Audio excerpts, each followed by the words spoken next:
Today, we are going to pull back the curtain on globalization. And I promise, we're not going to treat this like some dusty old textbook term.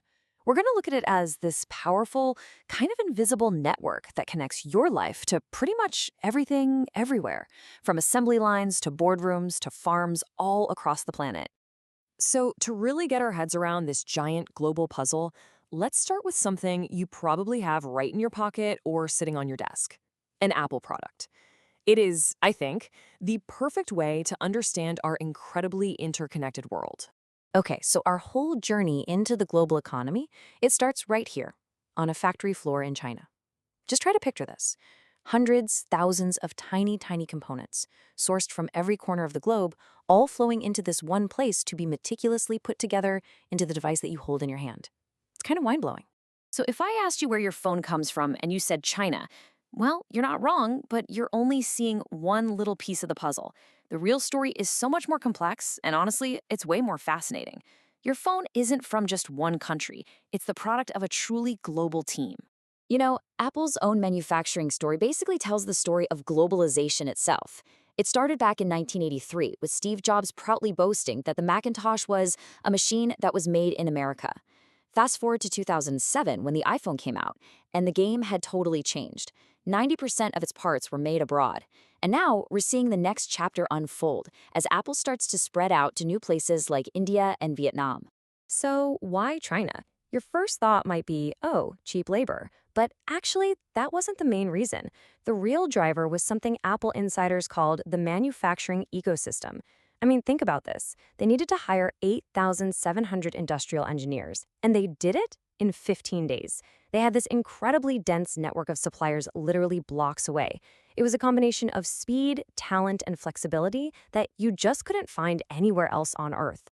But you know, recently, a perfect storm has been brewing, and it's forcing Apple and tons of other companies to completely rethink this model. First, you had trade wars bringing in new tariffs, which made everything more expensive. Then, geopolitical risks. Well, they added a whole new layer of uncertainty. And then, of course, the COVID-19 pandemic just shattered supply chains, and it showed everyone the massive danger of putting all your manufacturing eggs in one basket. So, this whole complicated globe-spanning story about Apple, it isn't unique. It's actually a perfect illustration of a much, much bigger force at play. So let's zoom out for a second and ask the big question. What is globalization really? At its heart, globalization just means that the walls between national economies are coming down. Think of it like this. Countries that used to operate like their own little self-contained islands are now becoming deeply connected, all plugging into one massive global economic system. And this whole transformation is really driven by two key things. The first one is the globalization of markets. This is basically the idea that all these separate national markets are merging into one giant global marketplace. It's the reason you can buy an iPhone in Tokyo, grab a Coke in Cairo, or build IKEA furniture in Buenos Aires. Our tastes as consumers are starting to look more and more alike. And this isn't just a game for huge corporations. Millions of small businesses are now selling their products all over the world. And the second big force, that's the globalization of production. This is where companies source parts, goods, and services from wherever in the world they can find the best quality or the lowest cost. I mean, just take the Boeing 787. That thing is a marvel of global teamwork. A whopping 65% of its parts are made by international suppliers. The wings come from Japan, the fuselage from Italy, all to build the best, most advanced aircraft possible. But look, this isn't just a story about giant companies making phones and airplanes. Not at all. Globalization is woven deep into the fabric of our everyday lives, a lot of times in ways we don't even realize. I mean, just think about your average day. The clothes you put on this morning? Yeah, they might have been designed in New York, but they were probably made in Bangladesh. That car you drove to work? It could have been designed in Germany, put together in Slovakia, using steel that came from Korea and rubber from Malaysia. And the fuel that powers the whole thing? That could be oil that was pumped off the coast of West Africa by a French company, then transported on a Greek shipping vessel. I mean, that's globalization right there in your gas tank. All of this is exactly what the author Thomas Friedman was talking about when he famously said the world is becoming flat. The idea is that the global economic playing field is leveling out, right? It's giving enterprising people in developing nations a lot of the same opportunities as folks in the West. But, and this is a really big but, That vision of an ever-flattening, totally borderless world, right now, it's facing maybe its biggest challenge in over 50 years. There's a powerful pushback happening. And this brings us right to the central tension of our time.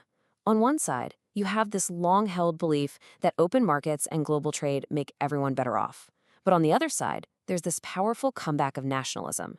You see it in policies like America First or in events like Brexit, that basically argues that globalization is a threat to local jobs and, well, national identity. So, with these two massive forces pulling in totally opposite directions, where does that leave us? Is the whole era of globalization just coming to an end? Well, the short answer is no. Globalization isn't just disappearing, but it is definitely changing. The world is getting more complex, it's getting riskier. So companies like Apple, they're not pulling back completely, they're adapting. They're trying to build in more resilience, spreading out their supply chains to get through a more uncertain future. And this leaves us with the big question for the next decade, really. Are we going to keep heading down this path toward a single, integrated global economy? Or is the era of peak globalization already behind us? Are we making the world flatter, or are we just getting busy building new walls? That, right there, is the puzzle we're all watching unfold.